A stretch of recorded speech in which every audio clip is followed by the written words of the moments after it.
저 같은 경우는 워라밸이 굉장히 중요한 환경에 살아요. 이유가 뭐냐면 저는 이제 다둥이 아빠거든요. 제가 5아이를 키우고 있는데 이러다 보니까 워라밸이 굉장히 중요하고, 제가 생각하는 워라밸은 본인이 일할 수 있는 환경과 본인이 일하는 시간 그리고 양을 본인이 정한다 쪽에 더 가까운 것 같아요. 그러다 보니까 이제 저희는 전원 리모트로 일을 하고요.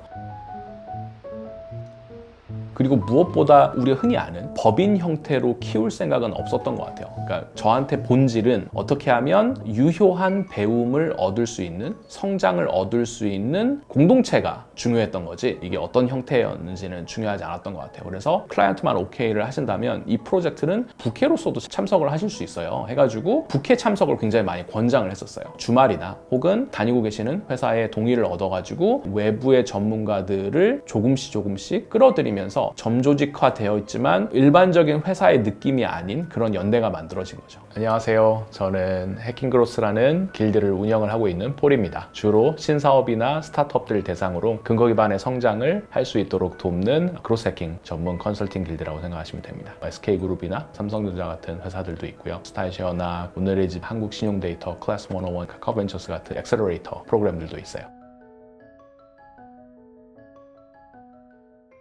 어머님이 개신교 선교사를 하셨는데 사역을 하시던 첫 번째 곳이 미국 남부에 있는 할렘가였어요. 할렘가에서 초등학교, 중학교를 지냈는데 처음 학교를 가는데 기존에 쓰고 있던 책가방을 못 쓴다라는 거예요.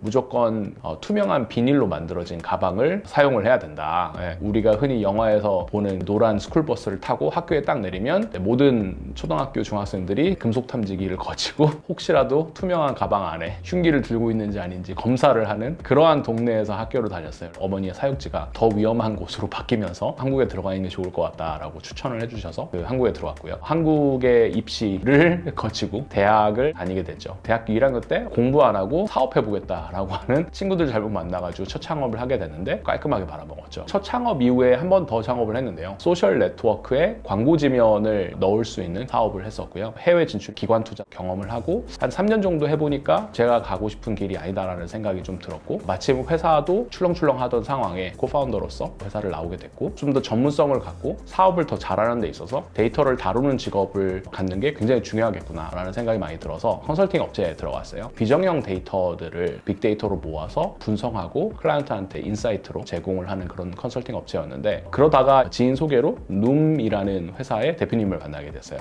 지원을 해보겠냐, 취업 안 해도 되니까 겪어봐라 허락을 해주셔가지고 인터뷰를 통해서 엄청난 비저너리인 대표와 지적이고 이성적인 프로덕트 총괄 받쳐줄 수 있는 회사의 운영의 대가, 이 삼위일체가 모인 너무 멋진 팀이다 라고 해가지고 기대하지 않았던 사랑에 빠지게 된 거죠. 처음에 룸에 들어갔을 때는 원래 회사가 이제 5, 6년 정도 B2C를 열심히 하다가 B2B로 피벗한 거에 대해서 겨우 받아들이고 열심히 달리고 있는 상황에 회사 입장에서는 스타트업으로서 번레이트가 있고 원하는 기대치들이 있는데 그걸 맞추지 못해서 좀 많이 불안했던 상황이었어요. 파운더분들이 업그레이드된 제품을 가지고 B2C 시장을 도전할 수 있지 않겠냐라는 기회들을 보셨고 별동대가 필요해 하셨던 거죠. 그 별동대를 처음에 맡게 된 게 저였고 그로스팀이었죠. 원래 B2B를 몇 년 동안 만들던 회사다 보니까 정말 일반인들이 이걸 쓸까? 이런 것들에 대한 불안함들이 많이 있었거든요. 눔이라는 서비스가 제공해 줄 수 있는 거는 개인화된 커리큘럼이었어요. 실제로 저희는 유료 고객들한테는 다 전문가분들이 붙어서 채팅으로 코치를 해주거든요. 코칭이라는 걸 받아봐야 내가 이것 때문에 눔을 쓰는구나 라는 걸 알게 되는데, 그거는 전체 유저 전이 중에서 너무 뒤에 있잖아요. 그래서 이걸 어떻게 좀 앞으로 당겨올까라는 고민 중에 다양한 실험을 했었는데, 간단한 설문을 답변을 하고 나면 갑자기 뜬금없이 1%, 2% 하면서 쭉 올라가는 프로그레스 바가 뜨면서 당신을 위한 코칭을 매칭을 하고 있고 개인화된 커리큘럼을 생성하는 중이고, 우리가 흔히 아는 로딩 화면처럼 이걸 만든 거죠. 사실 그건 전혀 의미가 없어요. 이미 1초 만에 모든 계산은 다 끝나고 결론이 나오는데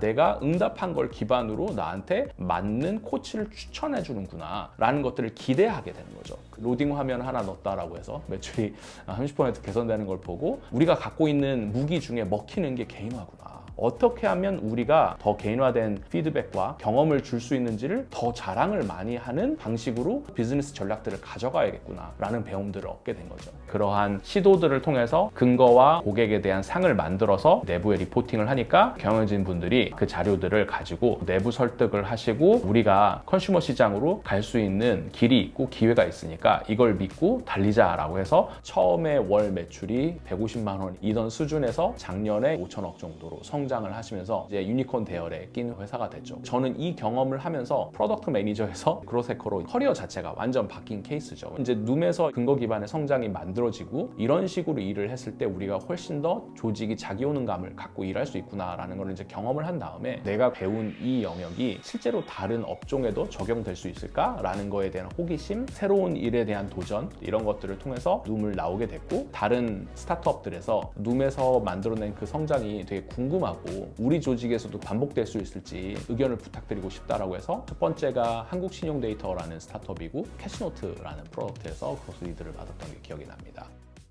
처음에 들어갔을 때 시리즈 A로 한 500억 정도 되는 밸류에이션을 받고 계셨는데 1년 반 정도 만에 J커브 성장을 만들어내시고 시리즈 B를 한 3천억 정도의 투자를 받으셨어요. 또 기억 남는 거는 삼성전자 C랩 외부 스타트업들을 모집을 해서 투자를 하고 액셀레이팅을 하는 C랩 아웃사이드 프로그램을 도왔었고요. 이 문화나 이 방식을 전파하는 게 리워딩한 일이구나. 방법론 자체가 충분히 다른 조직으로 전이가 가능하구나라는 판단을 하게 되면서 컨설턴트로서 역할을 바꾸게 된 것 같아요. 이 길드를 만들기 전에 오프라인 워크샵들을 많이 열었었거든요. 그로세커들을 배양을 했었는데 이 수강생분들, 업계에 계시는 그로세커 전문가분들을 길드 형태로 묶어가지고 이 기회들을 분산하고 보상도 얻고 경험치도 얻고 하면 되게 좋은 조직이 만들어지겠구나라는 생각이 들어서 같이 하실 분 했더니 많은 분들이 손을 들어주셔서 길드가 시작이 됐고 출범이 된 거예요. 음악 쪽이나 아티스트 쪽에서는 레이블이라는 개념이 있죠. 각각 사냥을 잘할 수 있는 늑대 같은 존재들인데 늑대들은 솔로잉 안 하거든요. 떼를 지어서 사냥을 해요. 우리가 원래 혼자 잡을 수 있는 보스몹보다 더 큰 보스몹을 도전해 볼 수 있다는 그 기회가 있는 거죠. 나 혼자라면 이 정도 성과를 낼 수 있지만 풀스택으로서 조합으로 큰 문제를 푼다면 원래 해결할 수 있었던 문제보다 더 큰 성과를 만들어낼 수 있거든요. 그런 것들에 좀 매력을 느끼시는 분들이 길드 형태로 움직이는 거에 동의하시는 것 같아요. 웹사이트 거의 안 보시는 길드원 한두 분 화면 보여주고 어떠냐? 좀 설득되는 거 같냐? 기분은 어떠냐? 뭐 궁금증 새로 드는 거 있냐? 한번 생각을 라우드 시켜보는 것도 괜찮을 것 같아요. 네, 바로 하겠습니다. 저희 프로젝트 같은 경우에는 지금 거의 창업에 가깝게 광범위한 일들을 하고 있어서 일에 대한 스트레스를 일로서 풀으시는 분들 이런 분들도 확실히 저희 길드랑 이제 되게 잘 맞는 것 같고 저희 같은 경우는 단순히 코칭이나 컨설팅 전략만 하는 게 아니라 실행을 함께 하기 때문에 클라이언트 입장에서는 매력적으로 보이는 멤버들이 있는 거죠. 너 너무 마음에 드는데 그 길드 활동 끝나면 우리 조직으로 넘어와라 라는 초청장을 받아야 되는 게 어떻게 보면 우리의 목표 중에 하나다 얘기를 하는데 구성원들이 조직을 잘 이용해 먹어서 본인이 성장하고 행복해지면 좋은 조직으로 바뀌는 거 아닌가라는 생각이 들어서요. 이 없어질 길드를 너무 걱정하지 마시고 본인의 성장과 행복을 위해서 이용하십시오 라고 항상 얘기를 하죠. 내가 있는 조직 혹은 내가 풀려고 하는 문제가 너무 혼돈이 많은 상태라면 그로스 해킹이 기여를 할 수 있는 게 많다고 생각을 해요. 문제가 복잡한데 그거에 대한 의사결정 자체가 당연한 상태로 만드는 거. 고객의 페인 포인트가 가장 큰 게 이거라는 게 드러나고 우리가 제공하는 밸류 프롭 중에서 호감을 느끼는 게 지표로 드러났으면 이 방향으로 가는 게 당연한 거 아니야? 라는 상태를 만드는 게 그로스 해킹의 가장 큰 장점이라고 생각을 하고 조직에서 프레임워크를 만들지 않으면 대부분의 조직에서는 목소리 큰 사람 혹은 영향력이 높은 사람의 의사결정 중심으로 조직이 흘러가고 있어요. 건강한 의사결정 문화를 만들어내는 데 있어서 우선순위 프레임워크를 도입하시는 거를 저는 특별히 추천드리고 우선 크로스 해킹 업계에서 대표적인 프레임워크가 ICE라는 Prioritization, 즉 우선순위에 대한 평가를 하는 기준이에요. 예를 들어서 우리가 회원가입 전환율을 첫 번째 목표로 만드는 게 좋겠다라고 내부에 협의를 하셨다면 다양한 유저 테스팅이라든지 인터뷰라든지 데스크 리서치라든지 이런 걸 통해서 아이디어들을 뽑으실 거 아니에요. 이 아이디어 중에 뭐부터 실행을 해야 되는가에 대한 논란이 생길 수 있어요. 처음에 쉽게 도입해 보실 수 있는 게 ICE라는 프레임워크인데 아이디어 옆에 임팩트, confidence, 그 다음에 ease라는 기준으로 스코어링을 해보시는 거예요. 임팩트는 이 아이디어가 회원가입 전환율을 높이는 데 있어서 가장 큰 영향을 끼칠 것 같아. 두 번째는 우리가 갖고 있는 아이디어들 중에 어떤 게 가장 자신감이 있어? 될 것 같아. 세 번째는 이걸 구현하는 데 있어서 필요한 에셋이라든지 자원이라든지 시간 포함해서 얼마나 쉽고 빠르게 런칭할 수 있어? 를 스스로 물어보는 게 이 점수예요. 그러면 I와 C와 E 점수를 통합 점수로 스코어링을 해보면 빨리 일찍 싸게 자주 실행할 수 있는 아이디어 먼저 올라가게 돼요. 확실한 게 하나씩 생기면 우리의 가설들도 업그레이드가 되거든요. 즉 기존에 있는 가설 중에 고객이 A타입이 아니라 B타입이라는 걸 알게 됐어 라고 하면 지금 있는 아이디어 리스트들 재편성해야 되는 거 아니야? 야, 우리가 생각했던 이게 오히려 더 올라가야 되는데 지속적으로 대응력을 키우는 거거든요. 시장에 대해서 빨리 확실한 걸 일찍 알아가게 되면서 우리가 시장에 대해서 계획할 수 있는 대응력들이 개선이 되는 거죠. 그래서 팀이 점점 똑똑해지고 고객에 대해서 챔피언이 돼가는 거예요. 그로스 해킹을 잘한다는 건 궁극적인 모습을 보면 간단해요. 일하는 문화가 바뀐다는 거거든요.